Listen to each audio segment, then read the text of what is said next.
Okay. All right, well, welcome to our next in the series of interviews with different people throughout the country for our Special Issues in Education class. My name is Cyndy McDonald, and with me today I have Mohammad Baig, who is a junior at UC Santa Barbara. Welcome, Mohammad. Thank you. Great to be here. So, can you give us a little bit of information about yourself, your family, and your background? This class are people who are counselors in high schools, both public and private. Some of them work with outreach programs that are providing access for first generation, both college students and first generation American students, which I know fall, just the category you fall into.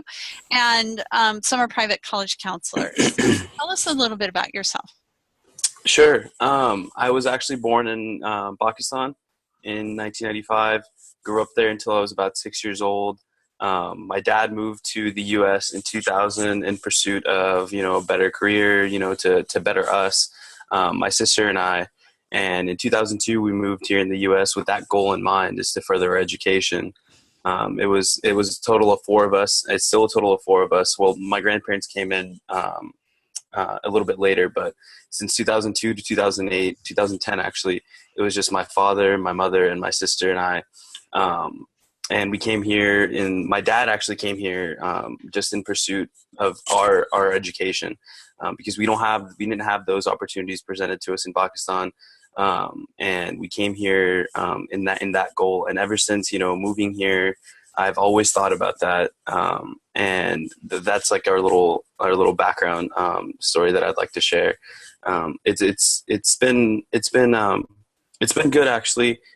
Talking with like my dad. I actually have these conversations with my dad all the time, regarding why we came here, how we came here. And it just comes down to the fact that my family in Pakistan, we were getting by. My grandpa worked at a respectable bank, but my dad, his goal ultimately was, I want my kids to be better than me. And that's what he tells me all the time. And that's what I've been trying to live by, is trying to further my own education for my family and for myself.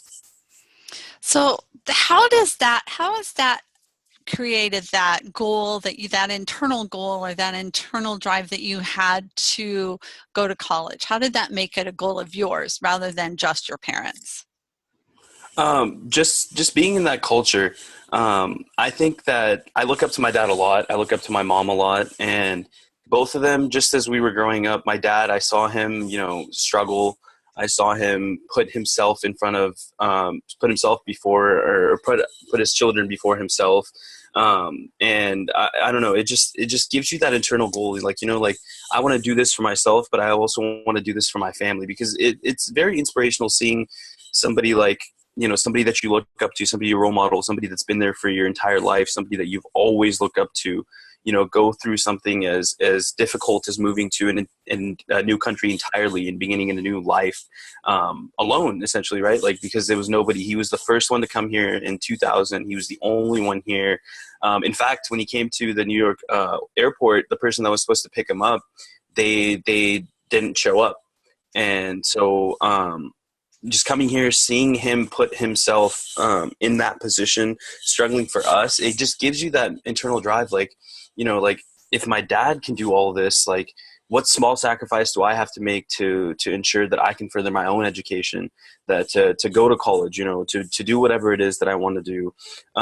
Just seeing my mom do the same thing, like she left her entire family too, it's not just us. And, we left our family too, but it's different for us because when we were younger, we really didn't understand that, this was like a permanent move, or we were really excited to go to America. We were like, oh, cool. Like, we see these things in, like movies and stuff, we were excited. But just seeing like your parents go through that struggle, seeing other people, like just your role models going through that, moving to an entirely new country, sacrificing so much for us, my sister and I, it just gives you that internal drive to, I don't know, for me especially, it just gave me that inspiration that I needed to be successful. And not just for myself, but for my family. I think that's the biggest thing I keep in mind is I'm not here for just me. I'm here for my family. I'm here for everyone that I care about. That gives you that intrinsic, your own internal goals Yeah. and motivation, and that's so key. So, as the first one in your family to go through this process, nobody else in your family, I mean, your parents didn't even go through the K-12 education process here, which is different from what they went through. How far in Mhm. education did your parents go? My dad, both my parents actually, they went up to, it's called, it's kind of different there because technically my dad went to studied economics in college. I guess you could say it's like community college, but it's not really university. Compared to the US's standards, I guess you could say it's a high school diploma, because it's not necessarily you're getting your degree. It's essentially a diploma. And both my parents did that, and I think they have like a different name for it. My parents always talk about it, but I just can't. I just can't. I'm just so used to like the education system. I'm trying to learn more and more about here. So I would say, as a good like rough estimate, I'd say it's like a high school diploma from Pakistan. And I'm sorry, I forgot your question. I just wanted to, yeah. Oh, no, you answered that part. It was like, well, Okay. how far did your parents go? So they went through that system, and so you and Yeah. your sister went through the American system, which is different. Mm. So what kind of, you know, obstacles or what kind of challenges did you face as you were preparing to go to college? What did you encounter in high school, and what did you do to overcome some of those? I think the biggest challenge was explaining everything to my dad, like what I was doing, what I wasn't doing, what I was supposed to be doing, and talking to my parents about that because my dad is very hands-on. So I think one of the biggest challenges for us was learning the system, not just for ourselves, but for our parents too. Because it's hard communicating that because there's a lot of things, when you're used to something and you're a lot older, it's hard for you to perceive something or conceive something in a different, like a completely different environment, which is what the K through 12 system was here, right? Like we didn't have kindergarten back in Pakistan. We didn't even have preschool. So when I started here in the second grade, it was completely different. It was like, okay, well, we have report cards, and there you basically go and it's basically parent teacher conferences. And here we had those too, but report cards and like your teacher, you were a lot more involved with your teacher here, especially when you're in the K through 6. To up until sixth grade, because you have one teacher for the entire day. I remember my parents used to tell me, you should treat your teacher as a parent because you spend more time with your teacher there than you do with us at home. Um, and that those are the kinds of differences, because in Pakistan it was more like high school where you'd have like a class, even in second grade, where when I transferred over, it was you'd have this class for an hour or an hour and a half, whatever it is, and then you have like a completely different room for this other class. um, and so it was very different for us in that sense, where it was a lot more personal. And I think that's better. It's better for us, or it turned out better for us, because like I said, my dad was a very hands-on person. So he'd always want to see like, this is what you're doing.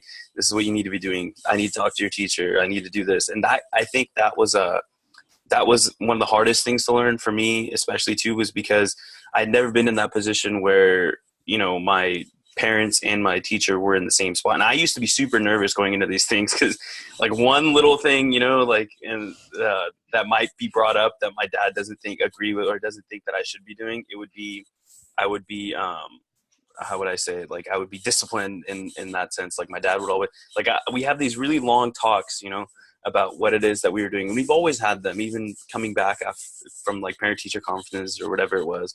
So, I'd say that learning the system was a lot easier for us, but explaining how the system works, if that makes sense, to my parents, that was a challenge, because there was a lot of confusion. There was a lot of things that we had to get cleared up.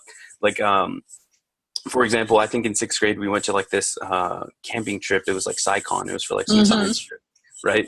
Right. And I was super excited for it. I wanted to go, but like, that had never been, that's just one example, that's just so different going on field trips, with without supervision. Like, you know, we essentially lived in cabins with high school students as our leaders.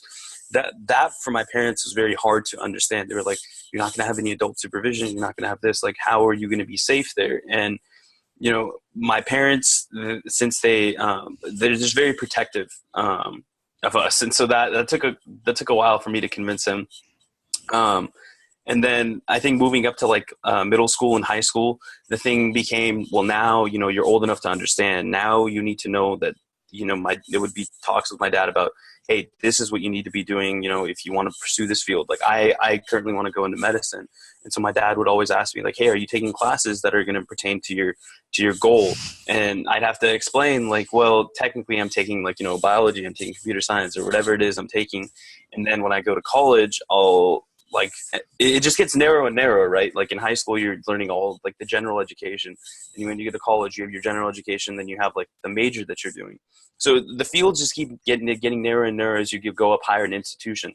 So, you know, like talking about that with my dad, learning about it, which was really tough because we didn't have anyone to look up to.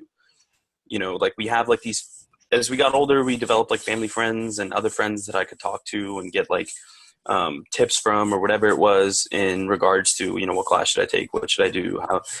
How am I supposed to go about this thing? But there was never anybody that you could look up to until actually I met Cyndy. And we like before Cyndy, I honestly would have no idea how to apply to college, like apply for college. My dad, I'd still be probably at home trying to figure out but if you understand, like it's very hard for somebody, or it was very hard for us to find somebody that could, you know, help us. Like, hey, this is how you're supposed to go about doing this. It would have, if we had somebody to look up to like that, you know, like earlier, maybe like in middle school, high school, maybe the transition from, you know, like elementary to middle school, from middle school to high school would have been a lot easier, because I still remember those long nights where I'd be talking to my dad, talking to my mom about, well, how are we going to go? Like choosing my first classes for high school. It was like, well, what classes do I take? You know, like, how am I supposed to do this? It seems like it's it's so simple, Right. but when you're not used to something like of the sort, or you're not used to this type of education system, it gets really difficult, especially when you and your parents are very involved in your education. And they want to know everything, you know, as they should, and you want to understand everything as best as you can for yourself, and to explain to your parents that, you know, this is what I'm doing and this is what how I'm going to be more successful. And having someone like that, I think would be extremely helpful as like, you know, after finding Cyndy and after like talking with her, after doing all this, we're still in constant communication. You know, you're always helping me, you know, helping my dad, you know, like you know about these meetings. I do. And you could definitely say that, you know, having someone there to guide you is probably, not having someone there to guide you is probably one of the most difficult things to go through, especially in this new system that you're not used to at all. So I think that was the biggest thing, was definitely not having anyone to look up to ask those questions to, for them to answer those questions, was a big part of growing up, and one of the most difficult things that I've ran into growing up and moving through this education system. You know, and you bring up another good point, and it sounds like you're also the translator. You know, a lot of students that I've worked with as a counselor, because I've been working with AVID for, you know, several years and worked as a counselor in addition to being a private counselor, many of my students are having to translate all this from English into whatever their native tongue was. So, and I've seen both you and your sister translate for your parents, you know, even though they've acquired certain English skills. How did that create barriers for you? How did you handle that process? I'm still honestly struggling with that today. After some of our meetings, you know, or during some of our meetings, you know, my dad's usually there, so he's the one to ask those questions. He's like, well, what does she mean by this, or what do you mean by doing this? Like, is this going to be the right way to do this, or is this going to be the wrong way to do this? A lot of the times, I wouldn't say necessarily barrier, but a lot of the times there are discussions, lengthy discussions about what should be done, what couldn't be done. And at the end of the day, it just comes down to, like you said, translating. it leads to a lot of misunderstandings, because there's cultural differences. One word is, this word might mean this, and it's like a perfect translation, but its connotation is completely different. Right. Like if you might say, like we need to take this, for us, it would be like, I don't know, like we need to say this while filling out our FAFSA. And I might tell my dad exactly what you told me, but in his sense, he might think about it like, wait, when I did, or he might try to compare it to something that was similar that he might have done, but Mm-hmm. it's completely different, right? Like we look back to our experiences, and that's one of the most difficult things to communicate is, no, this is different from what you've done. And that's a lot of the time, that's what the discussion is like, like back when, like when we did this or when we studied this, it was like this. And it's so hard for them to picture doing it like the way I'm doing it, because I'm Right. going through a completely new system. So translating that, communicating that with him, like yesterday I had a talk with him, talk with my parents about, like the classes I'm taking this quarter. And I have to like explain to them like, no, I want to do like a history minor. Right. And Why are you then taking history when you're yeah, like, studying why? Exactly. biology and medicine? What do you need this Yeah. for? Yeah, exactly. It's so hard. A minor to us is like, oh, wow, that's really cool, or whatever. That's interesting. That to them it's like, well, isn't that a distraction from your main studies? Like Right. that's their perspective. Is that going to affect your biology studies, or is that going to like, my dad's, is that going to delay you finishing your education on time? And it's like, no, Dad, like this is just something I want to do on the side because I think it's really like fascinating, or like I think it's really interesting. And to them, it's my dad or my mom. They're both like, business. Like, hey, this is what needs to be done. This is what has to be done. I think it's just the way that we grew up. I'm more like, just relax. Like it'll get done. Like just be patient. Be patient. And my dad's like, no, if I say something, like I want to do it right away because I don't want to have it linger. And I think that's a pretty cool thing, but that's a really, really good attribute. But at the same time, like my dad's under a lot of stress to get those things done, and that's where our personality differs. And communicating that is definitely, like you said, it's not necessarily a barrier, I would say, but it's definitely has led to longer discussions about the topic that might be, that we're discussing. Yeah, and in fact, it'll probably be a pretty foreign concept to him that by studying history, you actually make yourself a better candidate to go into biology, right? And that just, Right. to him, that just doesn't make any sense. And yet, the way the system is set up and what the medical schools are looking for is that they don't want everybody to be a bio major, Mm-hmm. and so they want something, you have some other aspects. So I can see where that would be really hard for them to understand. It's like, that's just not in what you're Yeah. doing, and yet it's one of the Right. most important things you can do. Exactly. And, going back to something I said earlier, I'm trying to help my sister. She just applied, as to school, and she applied as a bio major for the most part, I'm pretty sure. And I Mm-hmm. was trying to talk to my parents, like, from what I've learned, if she wants to do medicine or she wants to do law, whatever it is that she wants to do, she doesn't have to be a bio major. She doesn't have to Right. be a chem major. She can be art history, like she loves art. She could do art history and still take those biology classes, still go to whatever post or graduate school that whatever she wants to. Right. And we've had these discussions, and like my dad or my mom, she's just like, well, if she doesn't want to do this, so she can just go to a school here, so she doesn't have to leave. And I'm like, no, like that's not the way that it works. You don't want to limit her education, and they don't want to do that at the same time. But as parents, naturally it comes to them that, if you're not going to study, like the hard sciences or whatever, you're not going to be like successful, or like that's just the I guess that's a misconception that a lot of I guess immigrant parents or foreign parents or whatever you want to call it, they have, is like, you have to do STEM. A lot of people here, you can do history. Like I have a couple friends that are political science majors, and they're going to go apply to medical school. And it's like, you don't have to narrow your field to be able to pursue whatever you want to do as a career. And that's, I think, something that's difficult for them to understand, is like, you're not, when you're studying biology, you're not studying medicine. Yeah, there's some aspects of course, there's a lot of aspects of biology that are used in medicine or applied in medicine. but you're learning about the very basic, like the foundations that you need to be able to study about medicine in medical school.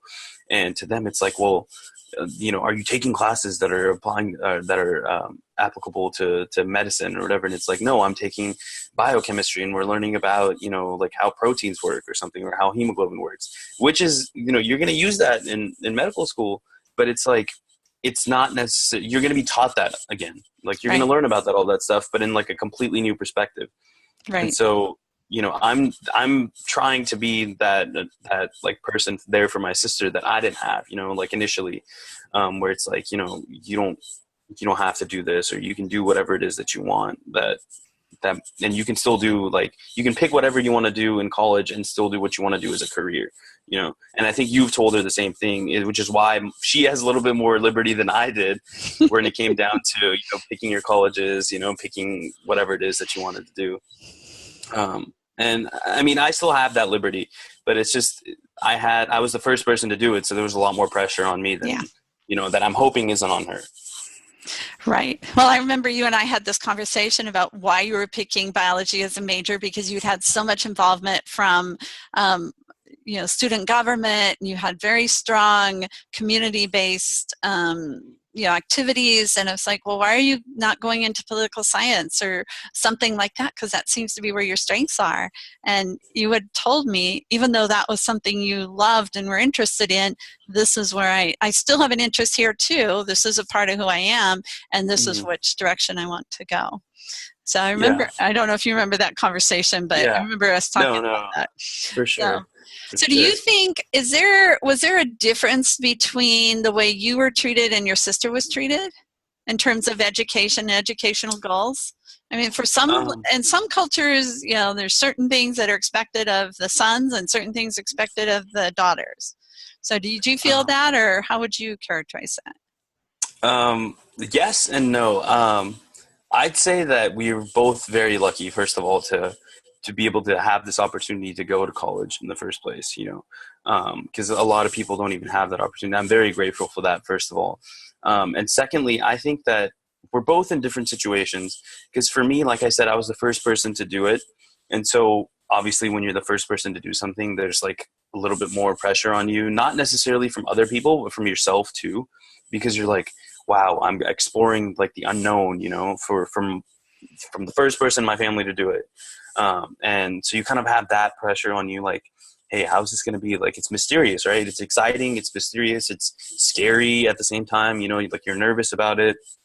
And it's the same thing, like from starting elementary school all the way up to college. It's been the same, like, I'm always the first person, or I have been the first person in my family to explore something. Like I've gone where nobody else has gone. And my sister, it was a little bit different for her in the sense that she was a lot more comfortable. She essentially grew up here. Like she's been in the system since kindergarten, like she's pretty much learned everything that she needs to know, like from like here, right in the US.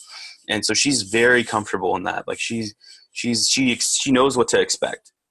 But at the same time, since I was the first person to go, I was, I've always had that kind of pressure, like, hey, I need to be successful for my family. And it's not necessarily a pressure that my family puts on me, but it's something that I like to think to myself, because I mean, ultimately that's the goal, right? Like I'm here to be successful and support myself, support my family.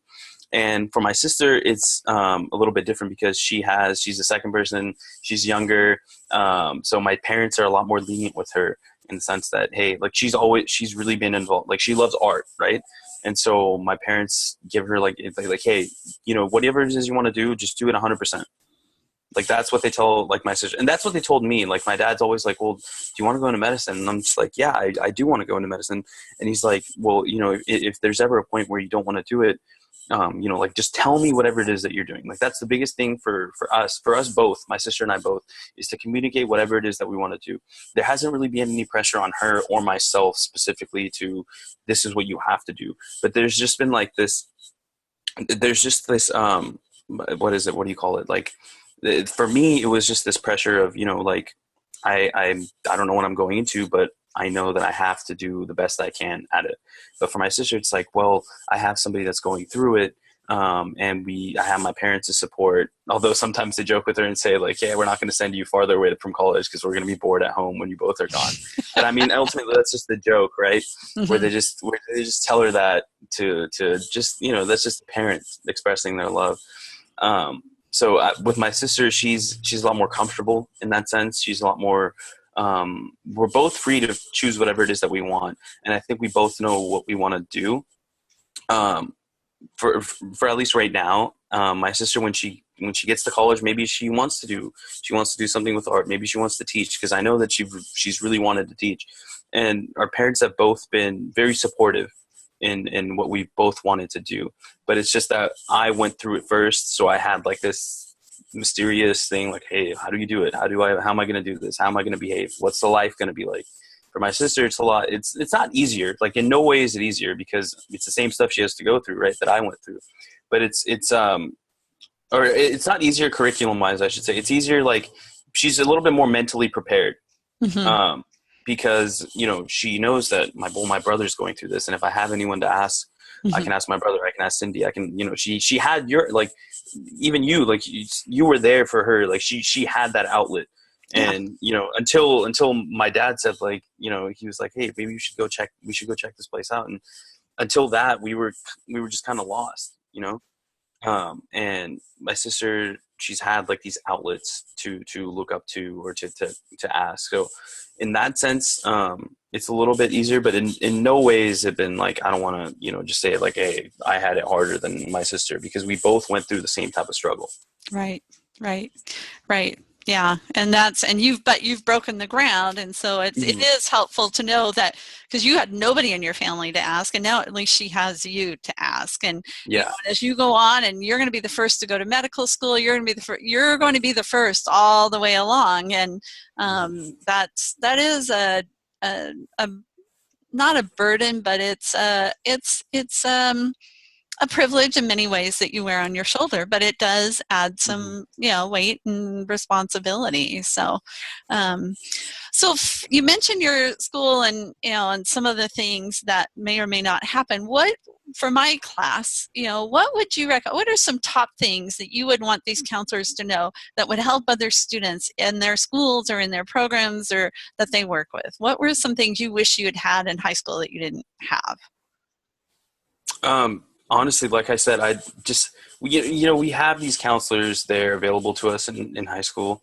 But I think that the best thing that I could suggest, or, just as a suggestion, would be just being knowledgeable about what it is that you're teaching.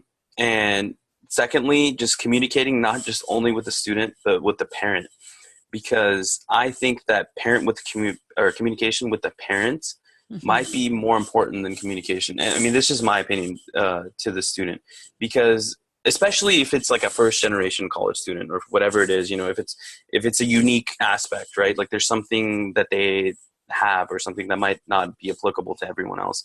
Because like going back to the translation, it's having the parent in the room, and having like, the kid or whatever it is that whoever it is translating or communicating with the parent while the parent is in the room with you and the student is a lot better.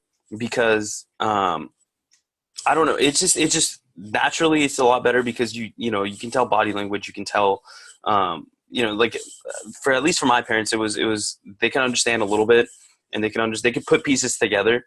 And if there was anywhere that I needed to, step in and translate for them or whatever it is, it's just a lot easier. It's a lot more calm, because obviously you're there, the student's there, the parent's there.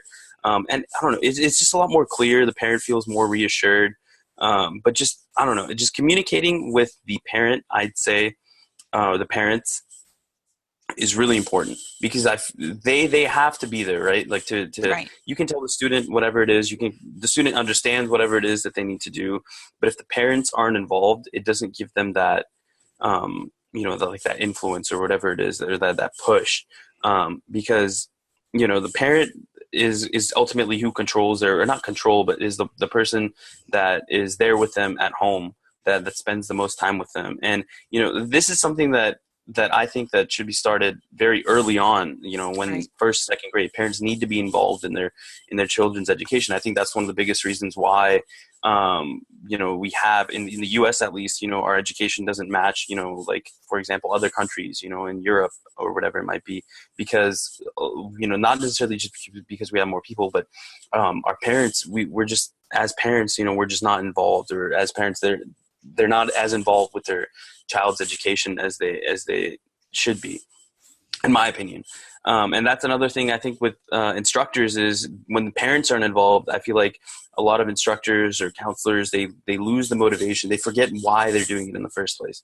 And having like this closed like room where if it's you, the student, and the parent, I think for the instructor it's good. I think for the student, I think it's really good, because now it's not just the student that knows, it's the parent that knows. And now the parent has a good idea of what to expect. And now the parent has a reason to be involved. And now the parent has a reason to talk to their kid. It's just better all around communication wise.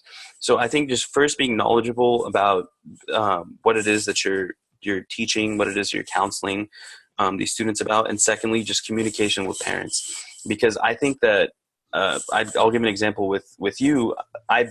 We've had these counselors in high school, and I think I spoke with you about this, but it was never a counseling meeting with the counselor, the parent, and the student. It was always be like during school or something where Right. you get a pass, you'd go and talk to the counselor, and it's like, oh, cool. It's like 10 in the morning. I get out of school at 3:15. By 3:15, I'm not going to remember it as much, or I'm not going to be able to be as serious about it. Or it just might be something that happened too long ago. And like, in high school, we're young. We're still young right now. But we're young, our minds are racing, or our attention spans might not be as long enough, or whatever it is. We're always constantly, being exposed to something new. Like, right after 10, after I spoke with my advisor, I might have a break and I'm talking to my friends. It's like, it's a completely different atmosphere. And I just forget about exactly what I had that meeting with that counselor about. And I get home and it's like, oh yeah, I talked to my parents and it's like, oh yeah, we talked about this is the class I should be taking, like whatever it is, or she told me I shouldn't be doing this, or he told me I shouldn't be doing this. But then, my parents are like, oh, okay, still not assured, they're not certain that this is what you should be doing. And on top of that, they kind of feel like, I don't know, with my parents especially, it was like, oh, okay, they kind of just lost track of my education, because they weren't involved in it. Sorry, there's a truck passing by. But I think that is just beyond, I think that's really, really important personally, because I know from my own experience that as soon as I got involved with an advisor like you, where my parents were in the room while we were talking, like going back to 6th grade, parent teacher conferences, my parent was in the room, I was in the room, my parents were in the room, the teacher, the instructor was in the room. And my God, was that different from high school, where it was like you are completely tied off from your parents, are just in a completely separate world than you are, and then where your school is. And until my senior year, until we started applying to college, I honestly wouldn't be able to tell you a single thing about college, even though we had these little meetings, had these little things at school where we were taught, this is what we need to do. Hey, get prepared for college, get prepared. Well, cool. But what am I supposed to do? How am I supposed to tell my parents that, hey, I'm going to talk? I had no idea about how to tell my parents, like, hey, I'm going to go to college, like they expected that. They knew that I was going to go to university, but it was like, well, how are we going to do that? Oh, I talked to my advisor. She said I should apply. The deadline is November 30th, whatever it is. Okay, but how are my parents going to know where I'm applying to? How are my parents going to know, how am I applying? These little things, like it feels like it's common sense, but it's really, I don't know. It's just gotten to a point where it's really like not for parents. They're just so not involved. It's not necessarily their fault, not necessarily the instructor or the student's fault, but it's just gotten to the point where that's just expected, where you don't need the parent there. Like you're old enough to understand, but it's like, yeah, but really it's not like that, like we're still young. We still need that experience. I don't think experience beats anything. So just having like another perspective there, it's really important. I think that might probably be the most important thing, is getting the parent involved. And you really touched on a really important topic, and part of the reason I do what I do as an independent consultant, because as a high school counselor, maybe 10% of what I did was the college side. And that's because I pushed it because it was important to me. Higher education is my passion. And I was the first one in my family to go to college. You know, my dad didn't even have a high school degree, so let alone a college. And so I know what it's like, and I know how important it is and what a difference it can make in your life. But as a counselor, I could only do 10%. And I'd have students come in at 10 a.m., we'd talk about things, and then they'd go home, talk to mom and dad say, well, wait a minute, what about this, this, and this? So then the student have to come back, ask me those same questions. And I just this would be much easier if we just all got in the room and talk about it all at once, you know, because it's a family process. It's not just you going to college. Your whole family is going through this process.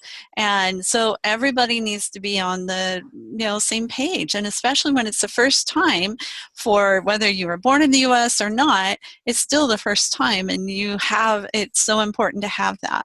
So thank you. That's so key. One last question, and then I'm going to let you go. Yeah.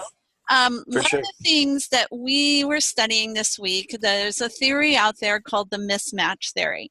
And basically what it says is that it is based by one person's research, and it says that sometimes students are admitted to schools where they're not academically able to achieve at that level, so they end up at this college, and a lot of times they're admitted because of diversity. You know, they're looking for students who are bringing in who are first generation American, maybe students of color or ethnic, and yet they're being admitted, but they don't have the same preparation that the students that they're going to school with. And are they going to be able to succeed? Have you found that did you feel like your high school prepared you? And, have you felt like you were as prepared as other people you go to school, or have you felt like you had to run to catch up? Definitely, I think I had to run to catch up. Not necessarily because it wasn't possible, but because there was a lot of things that I didn't know about. I still don't know about, because we've had this, my roommates and I, we've had this discussion, I think at least 100 times since we started college, at least, where, one person's from like Berkeley, for example, and he's like, well, we had all these things that we could do, I've had classmates going to Harvard, I have classmates going to Yale, I have classmates going to Princeton, because their school was bigger, they had more resources, they had more opportunities in that sense. Just the AP classes, for example, is something that's brought up a lot, right? I think maybe 4 or 5 AP maybe 5 AP classes in high school. And, then I come in with those credits, right? And I start, and I'm like, oh, cool. Like, I have this many credits coming into college.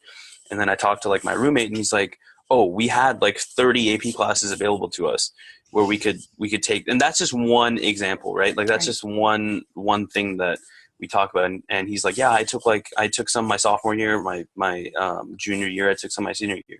When I went to high school, we didn't have an AP class available to us until our junior year. Right. And that's just one thing where it's, we're coming in with less preparations, not just because we don't know what college is, but curriculum wise, because the hardest class I took my fall quarter of my freshman year was general chemistry 1A, which is AP chemistry, the first part of AP Chem. I took that my junior year, and that was the first time it had been offered in my high school. There was probably 12, 13, maybe 14 people in my class, which was great experience. Great instructor, by the way, probably one of my favorites in high school. And that was the most difficult class I had taken, and it was only offered 1 year, and that was my junior year. It wasn't offered my senior year. And I had to take it my junior year. Preferably, I would have rather taken it my senior year, because I would have been a little bit more prepared going into chemistry my first year of college. But that's just one thing where I was like, well, I didn't have that available to me. Like I was kind of playing catch up, not just from that start, but from other reasons where I was just not prepared for the amount of work that I had to do. And that I think is true for every university, where it's just like, you're just really not prepared to to play, especially with the quarter system. I feel like it's just so fast where you're just completely not used to it. But generally speaking, I don't think that my high school did a very good job of preparing me, probably other students, for college, because there it was presented like college. You get to college and That's it, right? Like you get to college and it's like, wow, you're successful. And that's just the numbers game, right? I've been talking to a lot of my old instructors and stuff, or other instructors in general that teach at the high school level. And it's not really about the student.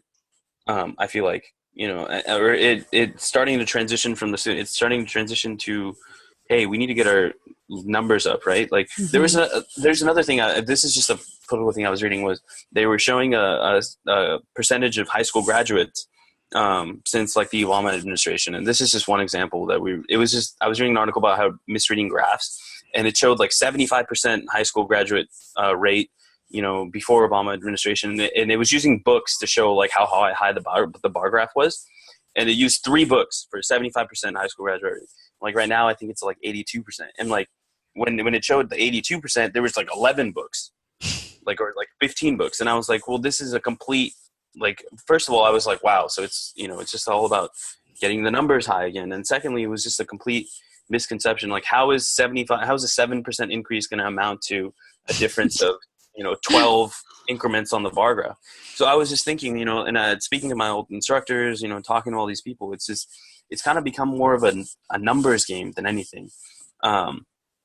And instructors, I think, like I said, it's just came down to not enough time with the student. And that especially, I think there were some teachers that were, we need to, and my AP chemistry teacher was one of them.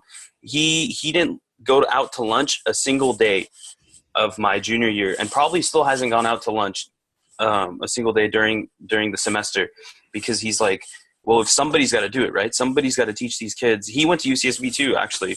And I talked to him and he's like, well, there's nobody there at high school, at least, at the school they're attending 9 hours a day, 8 hours a day, whatever it is. There's nobody there that's going to teach them some of these skills that you need in college. And I talked to him, and I talked about some of my work ethic, my time management skills. In my first quarter, my second quarter, I was like, I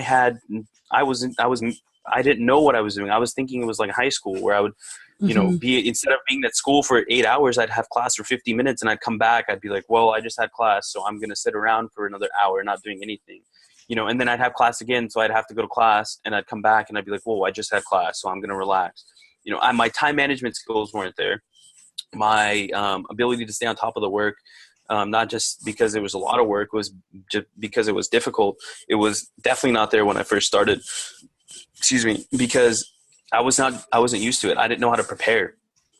And that was because I didn't have anyone to tell me, like initially, from my own, like not necessarily as a college lifestyle, but as a curriculum academics thing, academics perspective, my own instructors to tell me, hey, this isn't like, what you're doing now is working now for high school. It's not going to work for college. And there were people there, but it's not like, when it comes down to STAR testing, for example, when I was in high school, excuse me, for STAR testing, we had like an entire rally talking about how good we need to do on STAR test. And STAR testing is like, it's essentially even useless, right? Like for me, right. It doesn't. Yeah, it didn't do anything, right? Like, it's cool. Oh, great. We got a donut party because we had the best numbers or whatever it was. But there was nothing like that for an SAT, like there wasn't like that, something like that at my school where it's like, hey, the SAT, it's really important. It's going to shape your future. You're going to go to college. It's basically determines, it's a big factor of whether or not you get into a college. And it wasn't like that for an SAT until, I spoke with you, and it's like, well, how do I sign up for an SAT? Like, how do I, it's nothing there to help us for a future. And I've talked to my sister. I think it's gotten a little bit worse since I've left, actually. Not necessarily because I left, but because it's just getting the separation between the student, the parent, and the teacher is just getting farther and farther. It's now the student is talking to, like other students to get advice, and that other student's talking to somebody else, or like, it's never where the parent, the student, and the person that is supposed to advise you is in the same room, or the instructor is in the same room. And that leads to like miscommunication, because now let's say a student gets bad grades, instead of the parent, like talking to instead of the parent getting to the student and going to the instructor themselves, it comes down to the parent just talks to the student, and the student says, well, I wasn't taught correctly. And the parent goes in and talks to the instructor using misinformation, using a misunderstanding. It just becomes like a misunderstanding, right? Like the parent's angry at the student or the instructor. The instructor's like sitting there with his hands or her hands up, just like, well, I taught this material, but your child wasn't paying attention in my class, or whatever the case might be. But the student is never there for that. In my experience, at least, or what I've seen. The student's never there to be held accountable for whatever it is that they've done. And so that just leads to a circle or a cycle that just keeps repeating, because now the instructor's sitting there, the instructor is saying, well, my students don't, listen, or whatever it is. My students don't try. The parent's sitting there like, well, is the instructor teaching my kid correctly? And the kid's sitting there like, I have no idea what I'm doing, or what it is that I need to correct to fix this. So there's definitely that I think needs to be fixed. I think there has to be more communication, especially at the school level. And for me personally, I've tried to warn my sister as much as I can. Mm-hmm. I know that she's taking, I told her, I was like, well, she was actually a little bit more fortunate than I was. She was able to start her AP classes her sophomore year, because now they have one AP class you can take your sophomore year. Yep. So she was a little bit fortunate in that sense that she got a little bit used to the curriculum. She got used to what might be expected of her in college. And I still warn her, I'm like, well, even those are like nothing compared to how fast you're going to have to complete assignments, how difficult they might be. You're not in right now you're in class with the teacher for an hour and 45 minutes. And they have time during lunch to talk to you, or after school, before school. When you get here, they have time Monday and Wednesdays from 11 to 12, and then lecture Monday, Wednesday, Friday from 3 to 3:50. They might have 5 or 10 minutes after class. That's it. Mm-hmm. And then you have to look for yourself. You have to go out there. And you have to, for yourself, look to see where I can get help. And for first year college students, no matter who it is, it's like, well, do I talk to my parents? And if your parents don't know, if your parents didn't go to college, a lot of people, their parents did go to college, so they might be able to give them a good idea of what it is, but it's still not exactly how it is, because, so much has changed over the years. So much has changed. So somebody like you that's knowledgeable about the process, that's knowledgeable about the college life, or like taking the right classes, whatever the case might be, there has to be somebody like that for these students. And these counselors, I mean, like, regardless of how hard they're trying, whatever it is, they're either just not knowledgeable about it, or they just don't care, or whatever. The job's just not getting done. I think at the school level, at schools, or at least in my school, there was nobody there at my school present that could help me the way that, for example, you helped us. There was nobody knowledgeable enough there that could have taught us all these things at an early level, so we didn't have to it didn't come down to we weren't stressed about, hey, this is what we need to do. Right. Sorry, I went on a talent tangent. No, we've talked about this numerous times, just our roommates and I, just talking about how ill prepared we were, for college.